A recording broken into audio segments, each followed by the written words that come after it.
for a man that broke our hearts. So look away, look away, Dixieland. There's a wish I was in Dixie. Hooray, hooray.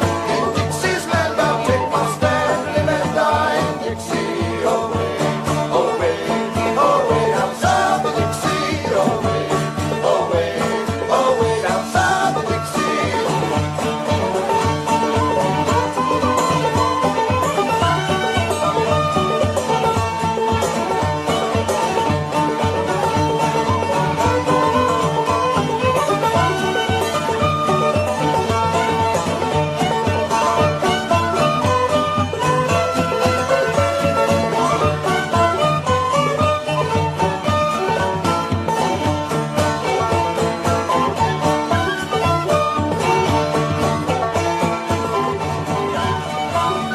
Well, I wish I was in the land of coffee, old town there I'm not forgotten. Look away, look away, look away, Dixieland.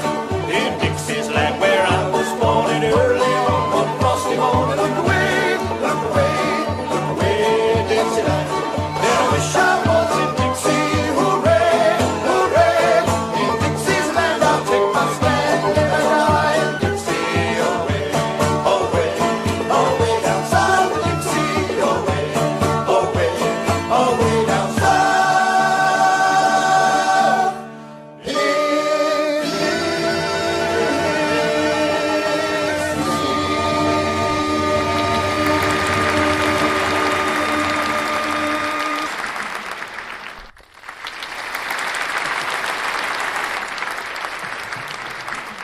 Absolutely. Way down south in Dixie's where my heart wants to be. And I'll tell you what, I wish I was down south because that's where my heart is.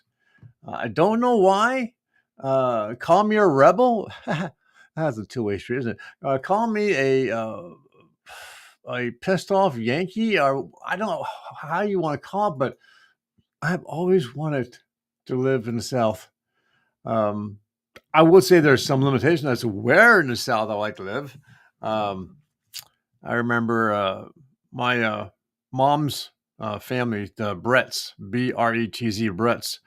They're from primarily they started in here in Pennsylvania in Lebanon County. When I was doing my family research, I found there were some Bretts out in the Midwest who married into Rhodeses, and then here we are here in the East. So I keep saying I want to figure that out, but I have not done that yet. But one of these days I will, and then I'll have a good, nice, long broadcast about how the DNA skipped all these states. But in the meantime, today is Friday, right? Today's Friday. Friday. Today's Friday. Let me just double check. But yes, it is Friday. You get to be my age, it makes you wonder where you are on the calendar. But today's Friday. It's Red Shirt Friday, which I'm wearing my red. It's a t-shirt, shirt kind of thing. It's comfortable. I like wearing it around the house, especially when I'm working. I just feel more comfortable in these long sleeve t-shirts. But yeah, so Red Shirt Friday, which means what, folks? That's right. It means we honor our men and women in military uniform.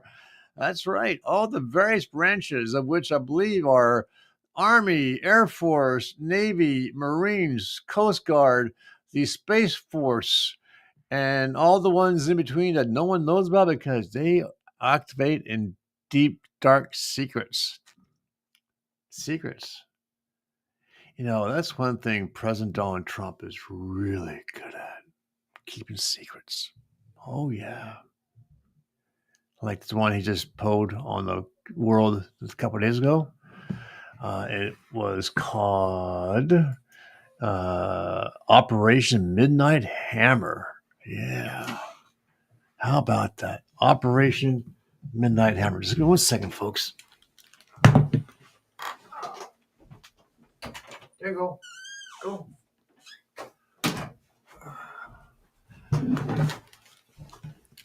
Sorry about that. I had a cat in my office here who wanted to go out of my office. It's a wonder, cats. And I guess, it's been a long time since I had a dog. And I tell you what, before I die, I would love to have another dog. but I have several cats right now, and a couple of them act just like dogs. They sleep with me at night. They follow me around everywhere, and they want to be in the office when I'm working. But I digress here. But anyways, so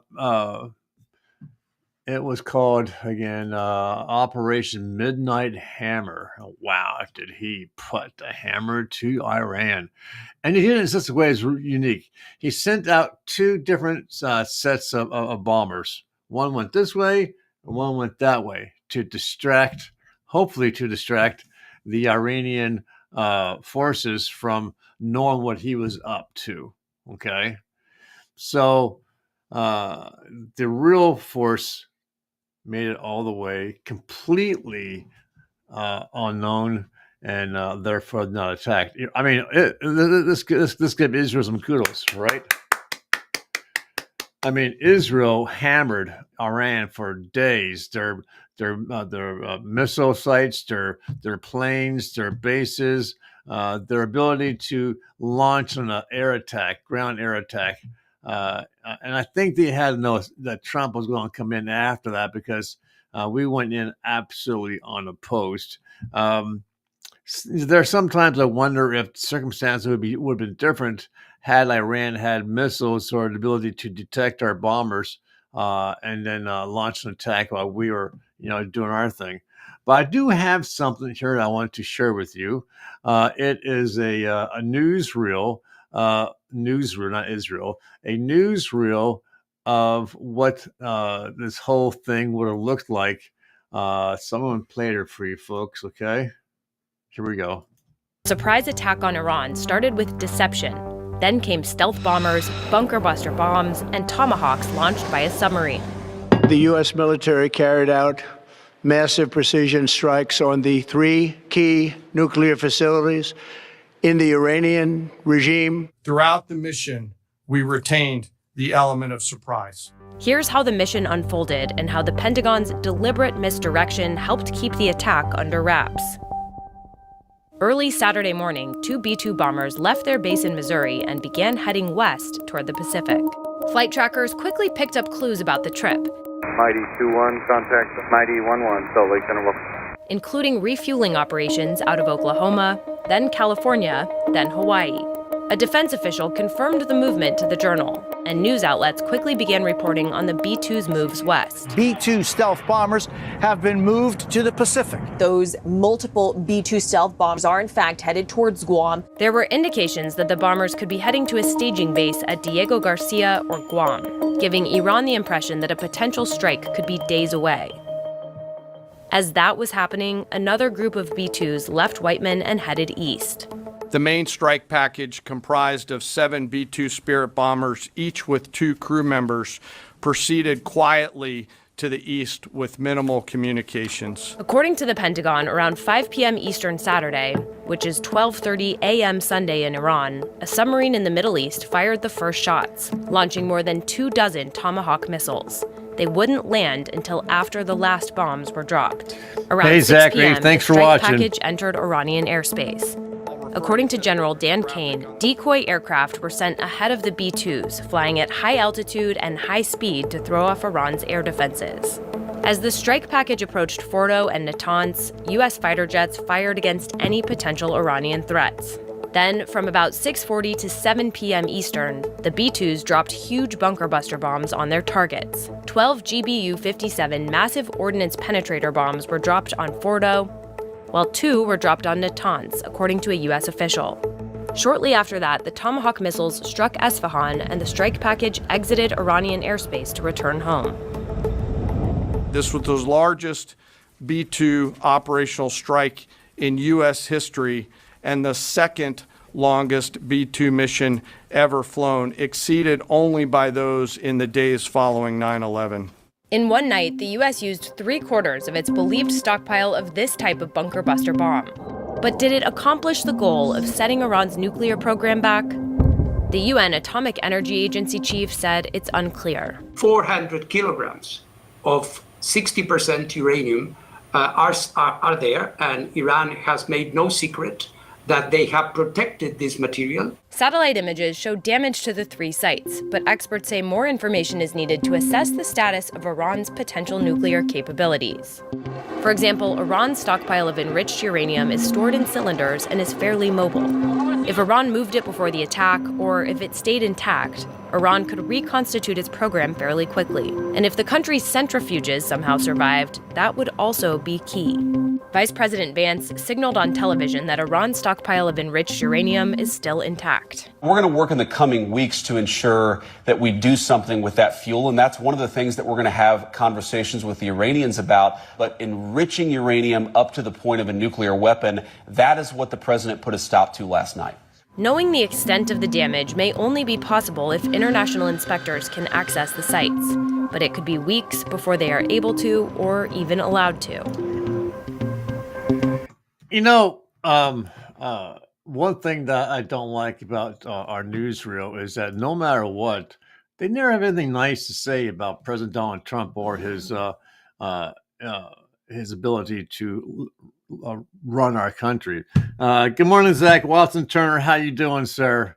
Zach is a student in college, and I forget what his degree is, but he and I speak from time to time. And trying to convince him to join up and get his family research done. But I understand. He's a man that has to think things through. And I can appreciate that. Absolutely can appreciate that. Now, look, folks, I got to say, the news never has anything nice to say about our president. And that's a shame because he's doing such a good job. I mean, obviously, there's going to be people who hate him because he's, deporting all the illegals that Biden allowed into our country. And we know that's going to hurt people because they came here, they've been here for what you figure some of them probably at least the 4 years that Biden was in the office. So they were, came here. They probably set up some type of home. Probably found some kind of woman or wife to have, maybe some kids going on along the way. And now they're being deported back to where they came from. If they would have came here legally the correct way, we wouldn't be having this discussion. But that's a topic for another conversation. So look, folks, Red Shirt Friday is something that we need to, not just on a Friday, but we should have every day keep our men and women in uniform close to our hearts and in our prayers, as well as the 911 responders.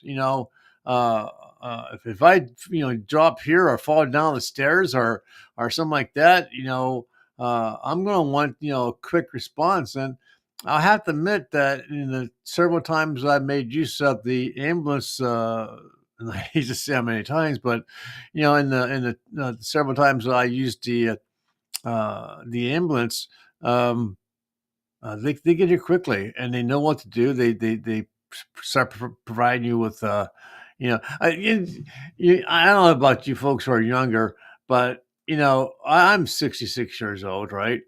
And if I drink, I'm a two-fister in the morning, and then a two-fister in the afternoon, and a two-fister at night. So I drink a lot of coffee, and I make a lot of bathroom breaks.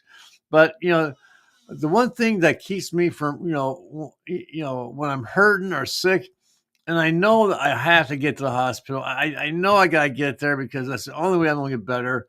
I hate doing it because what's the first things they do?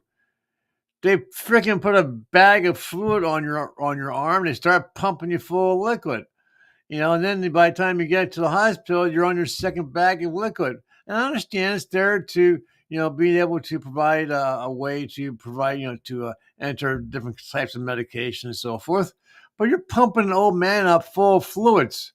Yeah, of course it's going to want to come out at some point, the sad thing is they say, the majority of times I've been to the hospital is because I've fallen and hurt myself real bad or whatever. And, they mark you, a danger to yourself. Don't let this guy get up and walk around on his own. And so, here I am, I'm pushing a button, at the hospital bed. Yes, Mr. Rhodes, how can I help? I gotta go to the bathroom. Okay, Mr. Rhodes, here's a bucket. No, no, I want to use that bathroom there. No, I'm sorry, Mr. Rhodes. The doctor said you can't walk. You're not out of bed until he has a chance to check you out. Here's your bottle. Your urinal thing. I said, I don't pee laying down. It's just not natural. How about if I stand up beside my bed? How about that? Does that work? No, Mr. Rhodes, you can't. I'm sorry, Mr. Rhodes. Well, if I go, it's just going to be on you because it's going to be on the bed. So, well, that's why we're here, Mr. Rhodes. We're here to clean up the messes. Oh no. I was going to watch The Professional, but you aren't live on Colonel. No, I'm actually live on regular Facebook, Dave. When EV Mux screwed me over, so I'm not under Colonel. I'm under. I'm live under. What am I live under? I am live under just regular Randall Rhodes on a regular Facebook. I'm live there. Let me just find myself. I know I'm live because I'm seeing myself live. Where am I live at? Bum, bum, bum, bum, bum. Okay, where am I at? Bum, bum. Okay, I know I'm live. There I am. So I'm live under All Roads Lead to Home Genealogy. I'm also live under Southern Independence Association. And I'm also live under Rhodes Brett's. I tried to put myself live under regular Facebook. Let me see if I can do that here. Bum, bum, bum. I should be live here. Just give me one moment, folks. Modern technology is absolutely phenomenal when it works the way you want it to work, but when it doesn't, it doesn't. So I'm live under All Roads Lead to Home Genealogy, and I'm live under Southern Independence Association and a couple others. Unfortunately, I had gotten pissed off at EV Mux because they were doing some stuff that didn't work for me. There I am. So Dave, let me see if you're a friend of mine under All Roads Lead to Home Genealogy. Give me one moment, folks. Trying to do a couple things here and send out an invite. Let's see more. Where can I do invite? Well, there we go. Invite. Here we go.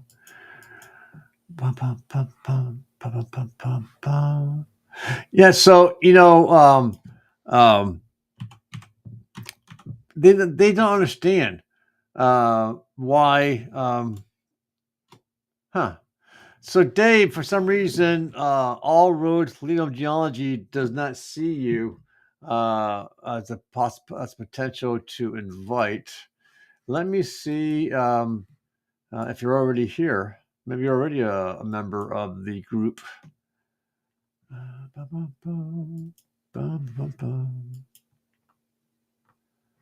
Let's see, Cloven. No, so go to Southern Independence Association, Dave. You see me there. I apologize for that. Today was going to be a day of doing administrative work for All Roads Lead to Home Genealogy. So I'm going to be doing some in-house stuff so that this kind of thing does not happen again. Let me just go here, make sure I'm still live here. Bum, bum, bum, bum. So, a couple of things. So anyways,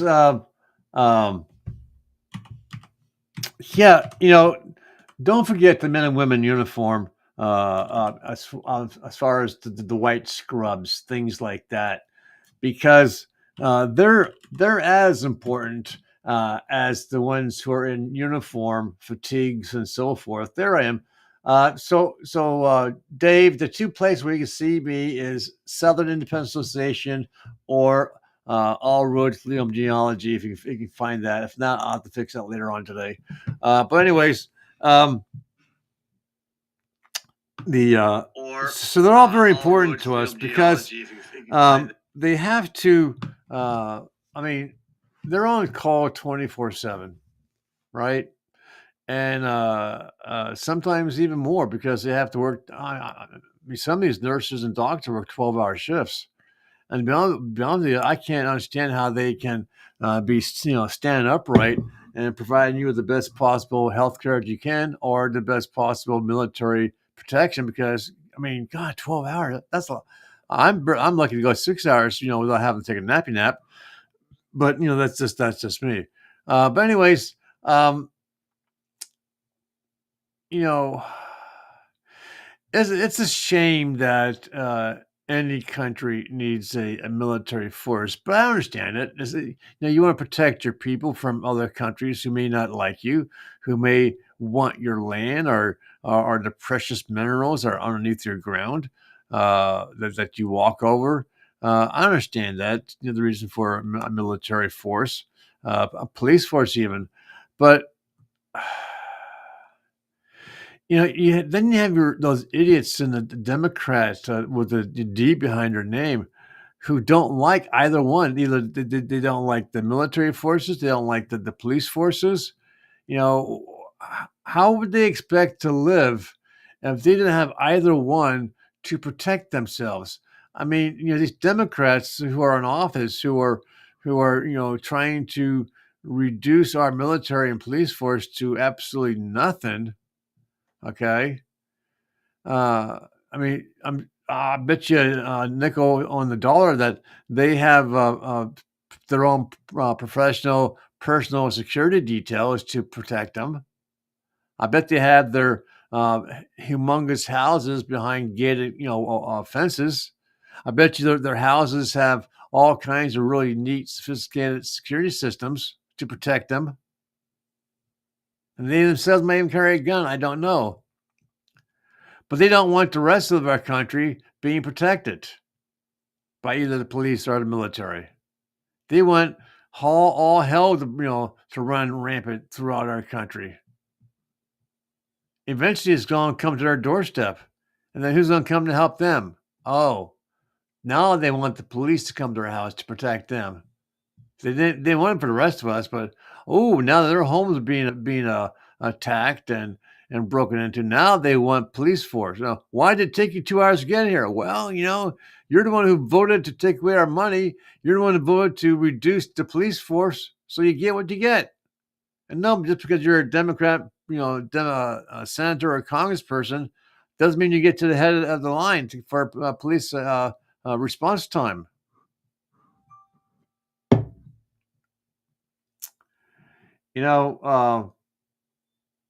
I used to work for a security company called Commonwealth Security. It was run by a local man. His name was Patrick Egan. He's an arrogant son of a gun. I mean, he was arrogant, but he was a self-made millionaire. He started out, selling security systems from the trunk of his car. We call them trunk slammers, right? They go to your house, they sell you a system, they slam the trunk shut, and they're off to the next one. And then he used a local telephone operator company to monitor his alarms until he finally bought out he got enough money that he bought out the operator assistance company, and he turned them into his first security central station. The guy knew what he's doing. Right. And I worked for him for many years. And, one of the biggest things was police response time. Now, for those of you who have a security system, and your time of need comes, and then your system is sent out a signal of distress or whatever. Uh, it's going to take maybe 2, 3, maybe 5 minutes for police to respond. Okay, because they know, oh, dispatch. This is operator 234. We have a burglar alarm coming from the home of Brandel Rhodes. Please respond to blah, blah, blah, blah address. Well, they know that the alarm's going off, and they know that by the time they get there, the person was probably not going to be there because the person would have been scared off by the siren. But the part of his company that I worked for was called Sonatro. We used microphones plus door contacts and motions, but primarily microphones as the very first major part of the security system, which meant that we could hear what was going on inside the home or inside the business, right? So when we received an alarm of audio breaking a threshold that we set the microphones for, we start listening. And if it was something, non-threatening, we reset the signal. But the system had the ability to play back the first, I think, 20 seconds, whatever, of what tripped the audio. And sometimes it's to sound the glass breaking, like a window being broken. And we can play that back and we can listen to it. And then we can hear the voices and the footsteps. So now we're calling the police department and say, we have a person inside blah, blah, blah residence or blah, blah, blah business. We can hear them. They're now in the hallway. They're headed to the office. They're here. We can track them by the microphone. So now the police response time is quick because police love catching the bad guy. And our response time was the shortest in the nation. And once the police get there, we keep listening. And we help the police officer direct them directly to where the bad guy is. When I first started working for the company, I thought this is bullshit because of all the various sounds that were tripping the microphones. Eventually your brain gets trained to listen to the specific sounds of what a break-in sounds like.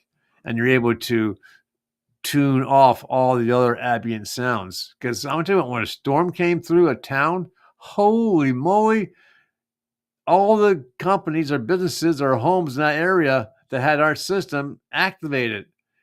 And I'm going to tell you what, for the first several months of my working there until I got used to it and could figure out what was what, it was a hellacious sound. But what sold me on the system was we had the Harrisburg School District. And folks, when you look at the military and you see the satellites that we have, the radars that we have, all the various ways we can detect an intrusion into our homeland, wow. There's nothing like a Sonatro system when you hear for the very first true break-in at a school district, at a school, and all I heard was the squeak of a tennis shoe, a sneaker, on a freshly waxed floor. Now, if you folks know what that sounds like, a squeak, that's all I heard. And then I started listening closely, and I could hear them. So I called the police. They had to laugh when I told them that I heard the sound of a sneaker squeaking on a wax floor. But they got there real fast. And you can hear these kids in there messing around, breaking things. And then you hear the police officer, "This is Harrisburg City Police. We have the K-9 with us. Come out with your hands up or we'll let the dogs loose." And all of a sudden you just hear dead silence inside the school. and then they let the dogs loose. I want to tell you what, oh my God, the sounds of dogs, vicious dogs running through the school hallways, barking and gnarling. All of a sudden, those kids, those sneakers start running across the floor, trying to get away right into the open arms of the police force. That sold me on the system. I knew at that point, this system does what it's supposed to do.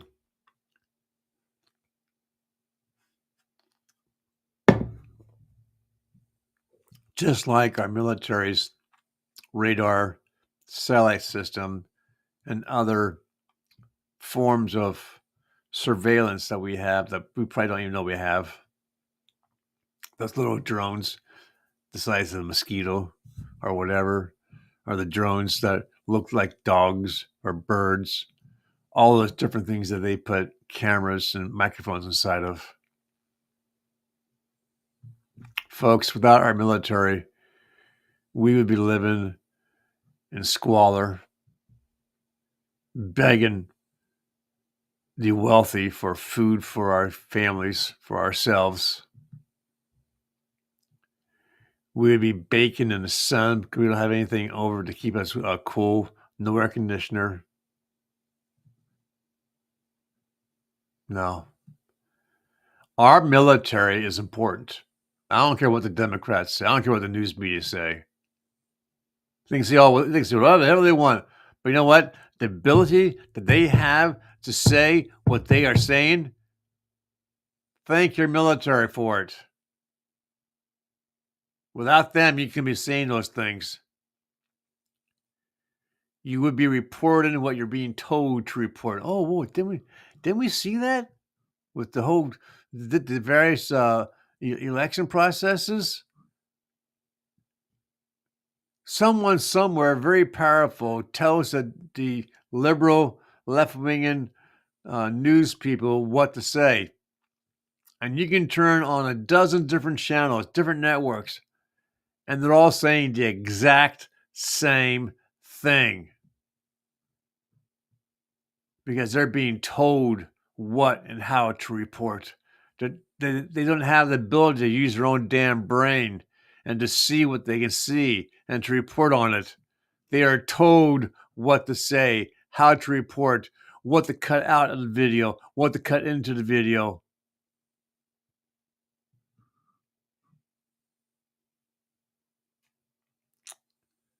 My folks, you know, I do apologize for not having my main feed for my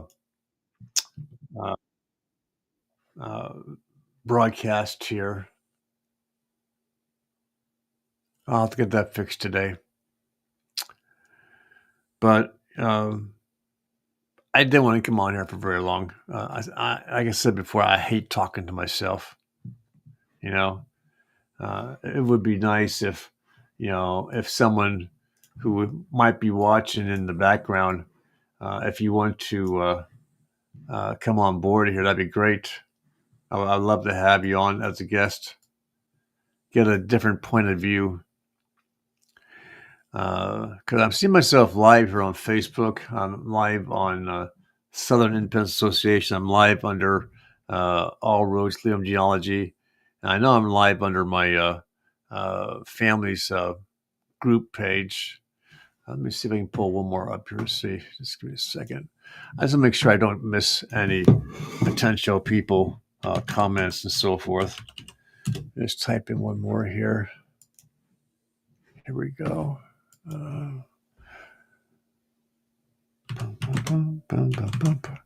You know, I've mentioned it before. Yeah, there I am on live.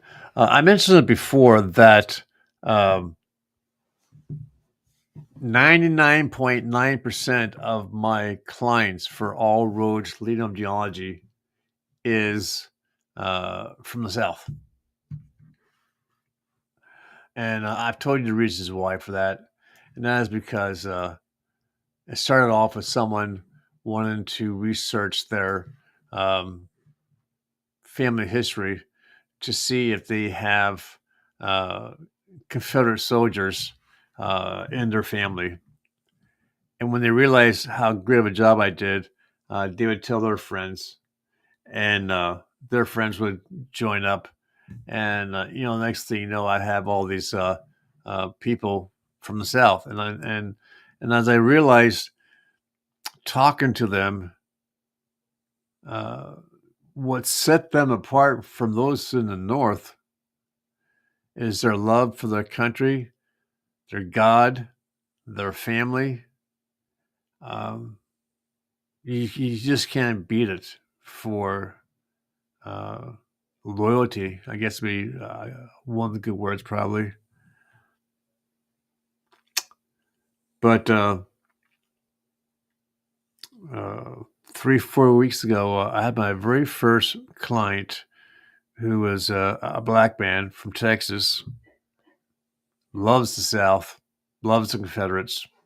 I mean, I see his flag, his clothing, all about the stars and bars, folks. And he knew that, his ancestors were at one point slaves.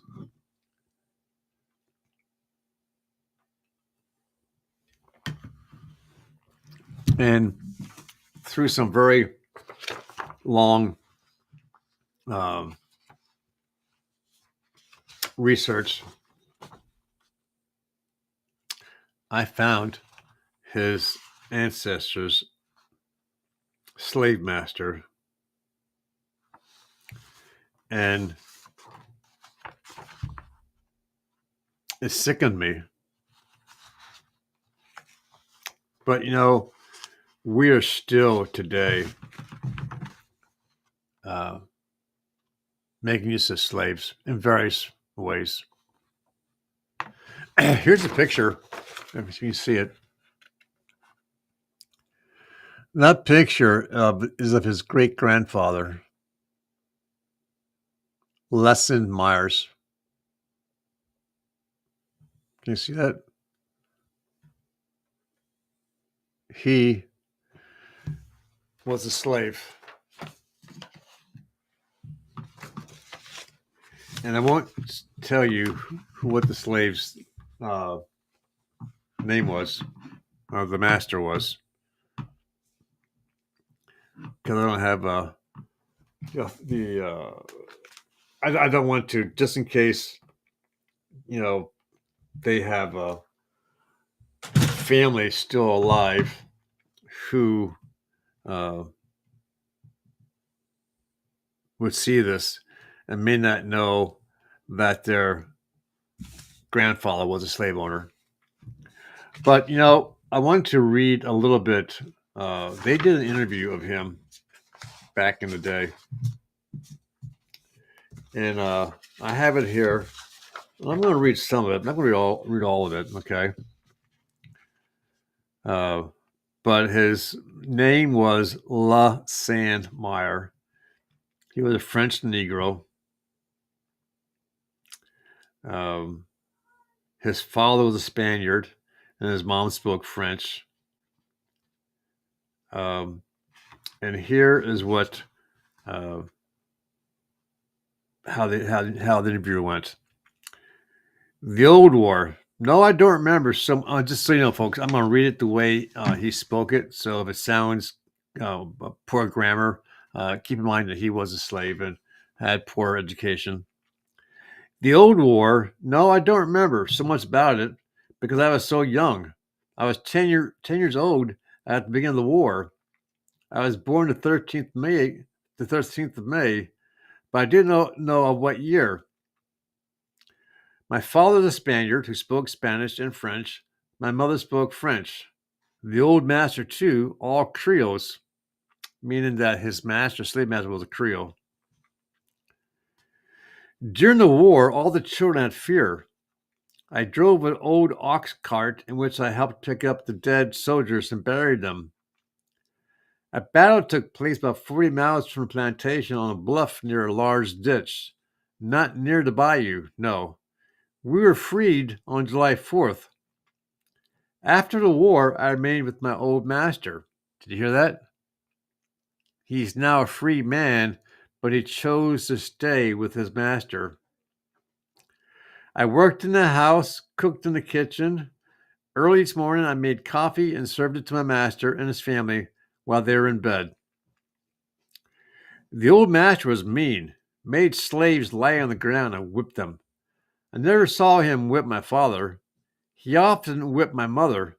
I'd hide to keep from seeing this. I was afraid. Why did he whip them? I do not remember. He did not have a prison, just coups de fall, meaning beatings. But not one slave from our plantation tried to escape to the north that I can remember. The slaves lived in little cabins, all alike but good. 1 or 2 beds, rooms small as a kitchen, chimneys of dirt, good floors. We had plenty to eat, cornbread and grits, beef, possum, and Irish and sweet potatoes. Everyone raised cotton. In the evenings, the slave women and girls seeded the cotton, carded it, made thread of it on the spinning wheel.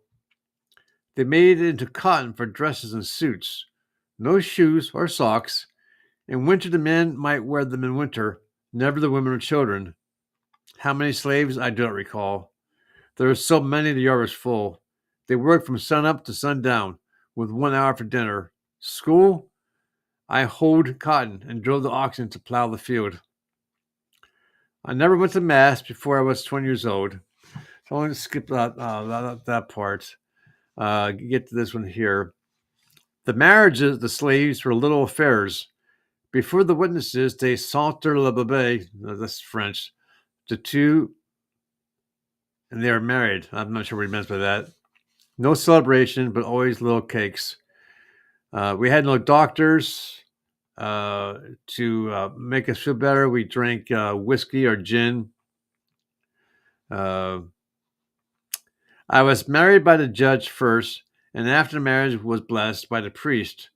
I was 21 years old. I wore a new suit because I had some money. I worked in the house during the day and at night. I caught wild horses and sold them. I remember my wedding day. It was the Saturday before Mardi Gras. My wife came from Grand Chenier to Abbeville when she was small. We had 16 children, 11 boys and 5 girls. 3 girls and 2 boys died when they were small. 1 year after my marriage, I left the big house, made a home for myself. Folks, I'm not sure what my client's response was when I told him that I found this. He knows it's there. He may or may not be, pleased to see it, but unfortunately, when you're doing research, there are things you can find. I'm here still by myself. The way it looks, let me just double check. I got 5 screens lit up here. I got 4. I want to show this to you, folks, if I can, without screwing the video up. So, in order to make sure I can see everything, there's there, and then where are we at here? Oopsie. Double screen there, and then my cell phone. I wanted to make sure that I'm not missing anybody who may be watching on one of the other formats in case they're making some comments. So, folks, let me start getting rid of some screens here so I can bring this show to an end. Zach, thank you for stopping in. I'm not sure if you're still there or not. But, again, I apologize for the format from which I came out. Normally, I'd be on the regular Facebook under Colonel Randall Rhodes, but EV Mugs kind of screwed me over. So I had to start from scratch, and I have to rebuild that. And today, actually, is going to be administrative day. I need to try and bring on some new people. Some of my clients found everything that they want to know about their families, and they have stopped my services, which is fine. I understand that. I don't have like a Comcast 2-year a 2-year contract where you have to stay with them for 2 years. Oh, speaking of Comcast, now let this go. For those of you who use Comcast for your business, you have Comcast business services like I do. If you get an email from Comcast Security Edge, okay, do me a great big gigantic favor. Do not follow the instructions on that email. Let me see if I can find it here. Bum, bum, bum, bum. Get past all these pictures I put on. Here we go. Okay. Oh, darn it. Hold on a second, folks. I want you to see this in case you get this. It's real. It's not a scam. Nothing like that. It is a real email from Comcast.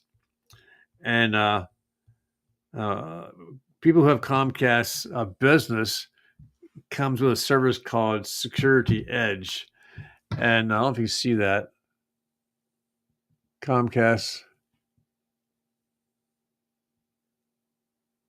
Okay. Security Edge.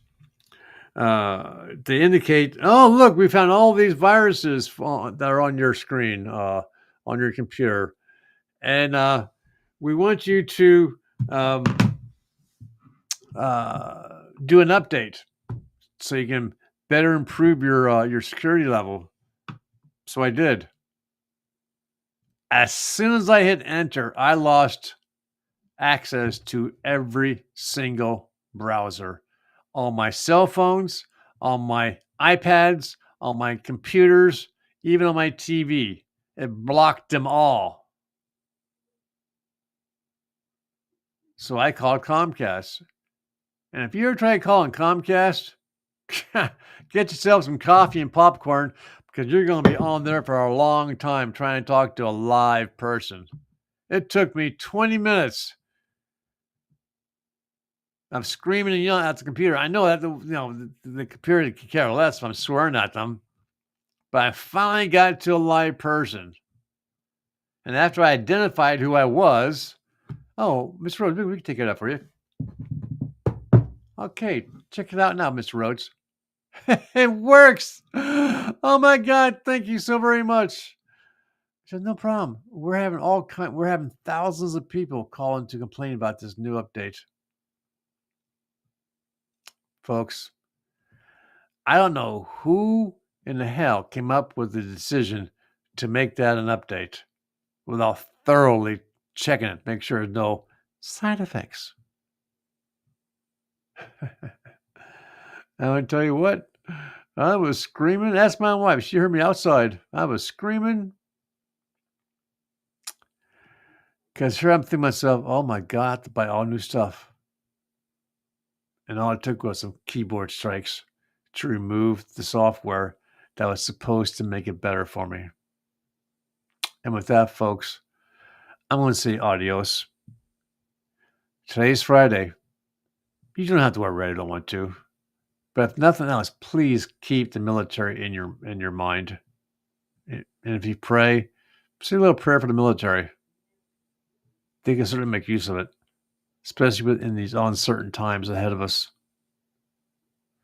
So, folks, if you're looking for someone to do your family research, reach out to me, Colonel Randall Rhodes, on the Facebook page, or All Roads Lead the Home Genealogy, or reach out to any of my friends who know me. They know what kind of job I do, and they're very pleased. I'm also on the Carolina Grey Ghosts, and I just got a new position with the Southern Independence Association. I am their newsletter editor. I'll be working on that shortly to send out newsletters to the almost 5,000 last I looked members. 5,000. So, folks, if you're looking for someone to find your history, to find your family, I'm your guy. I'm very affordable. So until we meet again, who knows? It might be tomorrow. It might be, I don't know. I am working on trying to get a broadcast that's going to be on a regular basis. But I'm trying to make my reels at the beginning of the show I'm trying to get that, and I don't have the knowledge on how to make those things, but I'll figure it out. I always do. So, folks, have a great rest of your day. And never forget, without the military, without your police force, without your medical people, we'd be in a hell of a mess right now. Take care.